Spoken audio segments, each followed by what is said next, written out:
Salut! Alors aujourd'hui je vais te partager mon expérience avec l'achat immobilier, te donner mes petits conseils pour effectuer un bon investissement immobilier, peut-être un premier achat. Dans un premier temps, je suis désolée de t'annoncer ça, mais il va falloir économiser. Parce que pour effectuer un achat immobilier, il faut avoir des fonds. Au niveau de la banque, ils vont te demander d'avoir un certain revenu de départ. Et généralement, on va te demander d'avoir au moins les frais de notaire. Je sais qu'il y a des banques qui offrent la possibilité d'emprunter également ces frais-là.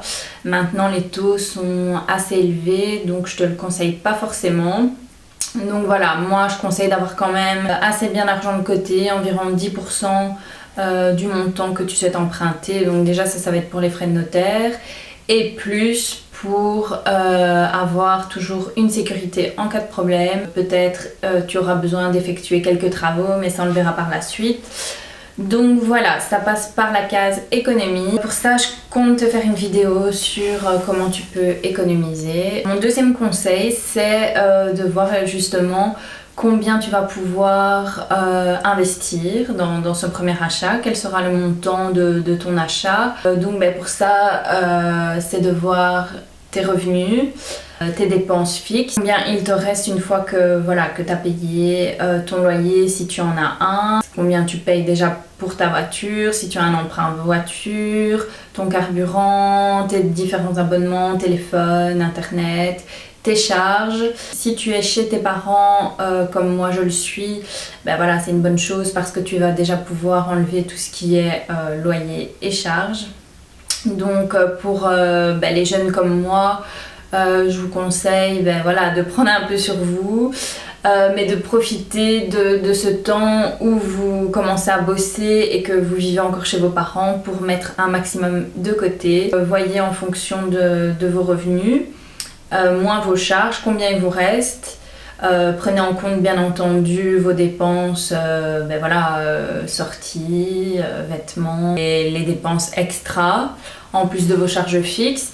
Et voyez combien vous pouvez vous permettre de remettre chaque mois pour cet investissement immobilier. Il y aura votre emprunt, mais il y aura également peut-être des charges, les assurances et le revenu cadastral. Mais voilà, si vous faites un bon investissement immobilier, le loyer que vous allez recevoir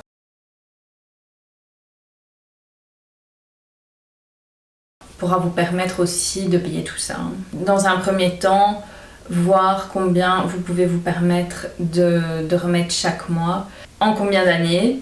Et puis grâce à cela, vous allez pouvoir déterminer la somme de votre achat immobilier, le montant. La banque de toute façon vous mettra des limites. Je pense qu'il faut gagner au moins 3 fois le revenu de l'emprunt. À voir comment elle calcule ça.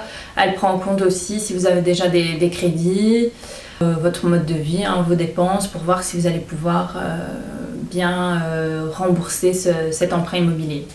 Une fois que tu as fait ça, la troisième étape, c'est de déterminer quel type de bien tu vas vouloir acheter. Ça peut être un appartement, ça peut être une maison, ça peut être un immeuble de rapport pour effectuer des colocations. Ça peut être aussi, si tu as moins à investir, dans un premier temps, un garage ou une place de parking. C'est très bien aussi, c'est très rentable aussi. Moi, pour vous partager donc mon expérience par rapport à ces 3 points, je travaille maintenant, ça va faire 3 ans, pas encore, 2 ans et demi je pense. J'ai fini mes études en juin 2017. J'ai commencé à travailler en novembre 2017, donc ça fait pas encore 3 ans. À savoir que j'ai la chance d'avoir déjà, la chance que j'ai, c'est que j'avais déjà un certain revenu sur un compte épargne grâce à mes parents qui avaient placé cet argent pour moi. J'ai reçu un petit peu d'argent de mes proches justement pour mon avenir, pour un achat immobilier, qui ont été placés sur ces comptes. Et puis dès que j'ai commencé à travailler, j'ai tous les mois placé de l'argent. Donc quand j'ai commencé à travailler, je vis chez mes parents. Enfin, je vis seule, mais dans la maison de mon papa. Là, je paie pas de charges ni de loyer. Ma voiture, je paie uniquement l'assurance. J'ai pas de crédit pour ma voiture, donc je paye l'assurance, mon carburant. Au niveau de mes autres charges, bah voilà, abonnement téléphone. Je paye mes courses, mais j'ai des chèques repas. Donc voilà, ça c'est un peu pour vous expliquer ma situation. J'ai cette chance-là. Je pense que je suis pas la seule jeune dans cette situation. Et c'est vraiment donc une opportunité et une chance de pouvoir mettre un maximum de côté pour pouvoir ben voilà, justement investir cet argent qui vous apportera beaucoup dans l'avenir. Qui pourra vous apporter des revenus passifs. J'ai commencé à vouloir investir dans l'immobilier, non pas pour un achat personnel, mais vraiment dans le but d'un investissement pour bénéficier de revenus passifs directement ou même plus tard pour l'avenir. Donc je vais m'expliquer. Moi ce que je voulais c'était investir avec un emprunt qui me coûterait moins cher que le loyer que je pourrais demander à des locataires. Donc voilà, imaginons que j'ai un emprunt de 400 € et que je le loue 650 €. Ça me fait directement 250 € pour moi qui tombe tous les mois sans rien faire. Donc c'est ça que qu'on appelle un revenu passif. Et de plus, à savoir que l'immobilier prend normalement de la valeur dans le temps. Donc si vous souhaitez le revendre tôt ou tard, vous pourrez en plus de tout ce que vous avez gagné au fil des années, toucher encore un bénéfice à la revente. J'ai hésité, moi, personnellement, avec un immeuble de rapport. Parce que voilà, je sais que c'est très rentable, un immeuble de rapport. Donc en fait, le but est de diviser imaginons, vous faites plusieurs chambres, vous pouvez faire plusieurs salles de bain ou plusieurs petites chambres qui ont leur propre salle de bain avec des communs. Donc le but est de faire des colocations. C'est très très rentable puisque voilà, au lieu de louer, imaginons une maison 650 €, imaginez que vous divisez tout ça, qu'il y a 4 chambres, que vous louez 350 €, voilà, faites le calcul, vous avez directement 1400 € qui tombent chaque mois. Mais puisque j'étais seule à investir, un immeuble de ce type plus les travaux aurait été trop élevé pour moi. Je voulais pas non plus investir de trop, donc en tout cas au-dessus de mes moyens. Maintenant, si vous êtes deux à vouloir investir, moi j'opterais quand même pour ce type de bien qui est très très rentable. Mais voilà, donc moi je me suis dirigée vers autre chose. J'étais encore dans le flou entre maison et appartement. À savoir qu'un appartement, j'en ai visité. Et pour tout ce qui est immeuble à appartement, bien souvent, c'est moins rentable puisqu'il y a tout ce qui est charges communes. Donc les charges communes, c'est tout ce qui va être l'entretien des ascenseurs, l'entretien des couloirs, des escaliers, que ce soit au niveau du ménage, s'il y a une cour, une étendue d'herbe, un jardin, voilà, les jardiniers passent, voilà, ça, il faut les payer. Donc ce qui fait que les charges communes peuvent souvent s'élever à une centaine d'euros, 150 €. Donc voilà, vous avez ça à payer en plus de votre crédit. Ça fait déjà 150 € en moins par mois de valeur ajoutée, de bénéfices, de revenus passifs. Donc je trouve ça moins intéressant. Moi j'ai commencé à effectuer ma recherche et j'en viens à mon 4e conseil qui est que lors de vos visites, le piège dans lequel il ne faut pas tomber, c'est de ne pas visiter les biens comme si c'était l'achat pour un bien personnel. C'est pas un bien dans lequel vous allez vouloir habiter, c'est pas le bien coup de cœur dans lequel vous voyez faire votre vie. il faut le voir en termes d'investissement, donc un achat rentable. Donc c'est un bien voilà, que vous estimez qu'il pourra se louer à un revenu correct, en tout cas rentable. Et il faut que ce soit une affaire que vous estimez que voilà, vous l'avez à bon prix et qui va pouvoir vous rapporter plus à la location, plus que ce que vous allez devoir remettre de crédit. Si votre rêve c'est d'avoir une baie vitrée, baignoire plus douche, un grand living, une cuisine équipée à l'américaine ou que sais-je, voilà, faut laisser tout ça de côté parce que de toute façon, c'est pas vous qui allez habiter le bien. Ou en tout cas pas toute votre vie. Donc voilà, il faut faire l'impasse là-dessus et vraiment réfléchir en termes d'investissement tout simplement et de bonne affaire et pas de coup de cœur. Donc voilà, moi le bien, dans un premier temps, je ne comptais pas y habiter directement. J'ai eu le coup de cœur dans le sens où vraiment quand j'ai vu le prix et l'appartement, donc moi voilà, j'ai trouvé un appartement, ce qu'on appelle appartement, mais qui n'en est pas réellement un, parce que c'est pas un immeuble à appartement, il n'y a pas de commun, c'est simplement, si vous voulez, une maison qui a été divisée, ou en tout cas ils en ont fait un appartement au-dessus du garage. Donc c'est une grande maison, à l'époque il y avait un commerce, une boulangerie au rez-de-chaussée.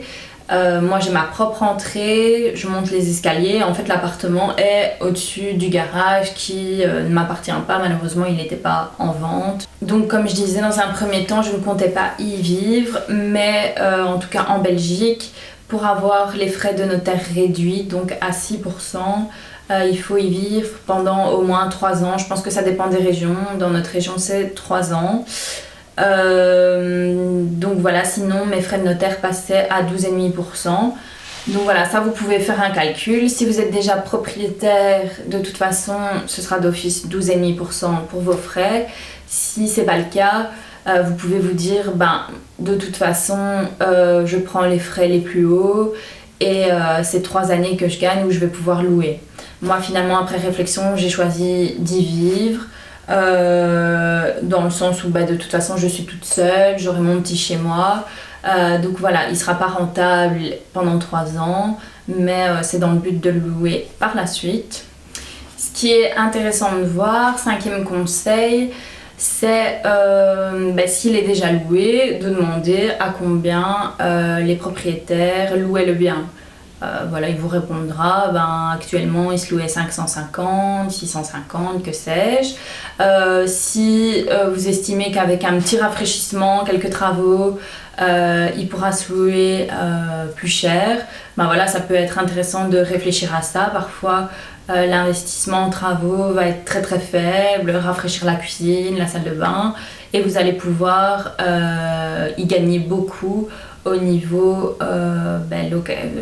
loyer. Donc vous allez pouvoir demander un supplément assez conséquent quand vous faites le compte au bout de l'année et au bout de quelques années, pour au final un faible investissement au niveau des travaux, de l'embellissement. S'il n'était pas encore en location, vous pouvez toujours vous rendre sur ImoWeb, taper le code postal de la ville et voir à combien se loue ce type de bien. Donc imaginons c'est une maison qui a 2 chambres, un jardin, vous tapez ces critères là pour voir combien se loue ce type de bien dans la région, et comme ça vous avez l'information pour faire votre petit calcul de rentabilité. Voilà, moi le bien je l'ai acheté parce que tout de suite j'ai vu qu'au niveau du prix qui était demandé et de combien il se louait déjà actuellement, c'était déjà une très bonne affaire. De plus, moi ici je vais tout refaire, enfin pas moi-même mais des entrepreneurs, des travaux vont être effectués pour encore augmenter la valeur du bien. Le PEB va être mis au PEB B, donc ce qui va en plus augmenter le bien. Je sais qu'à la revente, la différence sera énorme, je pense. Mais de toute façon, dans un premier temps, je ne compte pas du tout le vendre. C'est surtout la location. Et quand j'ai fait mon calcul, donc emprunt et ce que je vais pouvoir en demander de loyer, Ben voilà, c'est une très bonne affaire, donc c'est ça qui a déterminé mon choix. Au niveau de la recherche de locataire, ben, je n'y suis pas encore, donc je pourrais vous partager mon expérience quand ce sera le moment. Lorsque vous faites votre calcul, combien ben voilà, le bien va vous rapporter, imaginons sur une année, quand vous faites ben voilà, fois 12 mois ce que vous allez bénéficier de revenus passifs, donc c'est le loyer que vous touchez moins le crédit hypothécaire que vous remboursez. Je vous conseille de retirer 2 mois de loyer. Pourquoi? Parce que ben voilà, ça ce sera mis de côté pour payer tout ce qui est assurance et éventuellement certaines réparations qui seraient nécessaires. Je vous conseille aussi, comme lorsque je vous disais d'avoir de l'argent de côté, c'est d'avoir toujours un matelas de sécurité. On ne sait jamais de quoi demain est fait. Imaginons que vous perdez votre emploi, il y a toujours le crédit hypothécaire qui est là, donc très important, toujours avoir des revenus de côté pour la sécurité, soit en cas voilà, de problèmes financiers, de perte d'emploi, soit en cas de problèmes qui pourraient survenir au niveau de l'habitation. Donc voilà, ça bien garder à l'œil, il ne faut pas avoir son compte bancaire à zéro chaque mois. Quand on investit, quand on prend ce type d'investissement, il faut quand même garder une certaine sécurité financière derrière. Au niveau de l'emprunt, 5e conseil, je sais pas vraiment si c'est un conseil, forcément on veut toujours le taux le plus bas. Moi j'ai opté pour une banque en ligne parce qu'en comparant voilà, au niveau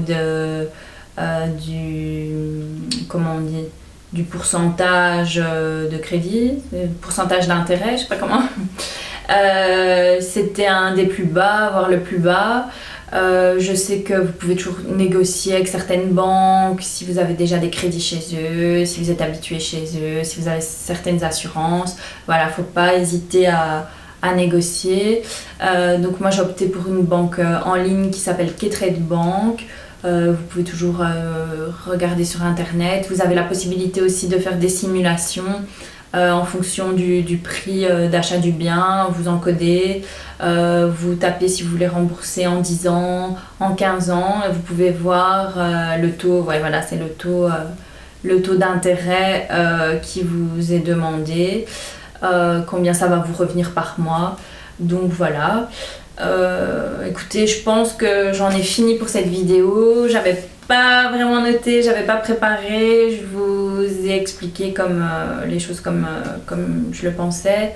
Faut pas se lancer tête baissée, c'est un achat qui demande de la réflexion et voilà, du temps de recherche, beaucoup de temps passé sur ImoWeb, beaucoup de temps à visiter. Parfois on est un peu découragé parce qu'on fait énormément de visites et ça va pas, c'est pas ça qu'on recherche. Il y a des petites choses qui ne vont pas, donc voilà, faut bien prendre son temps, mais moi je suis à 100% pour l'immobilier. Plutôt que d'avoir de l'argent qui dort sur un compte bancaire qui ne vous rapporte rien, c'est le type d'investissement qui peut vous rapporter beaucoup. Donc voilà, comme je vous ai dit, je vous ferai la petite vidéo sur comment économiser de l'argent. C'est des sacrifices à faire. Voilà, quand on est jeune, on a parfois envie de mettre tout de suite, quand on travaille, beaucoup d'argent dans une grosse voiture qui va vous coûter beaucoup en assurance et autres. Là, beaucoup d'argent dans les vêtements de marque et tout ça, mais faut penser à l'avenir. Et voilà, moi c'est ce que j'ai fait, c'est ce qui m'a permis d'être propriétaire à 24 ans. Voilà, j'espère que cette vidéo vous aura appris, vous aura intéressé. Je vous fais des gros bisous, je vous retrouve dans la prochaine vidéo. Ciao!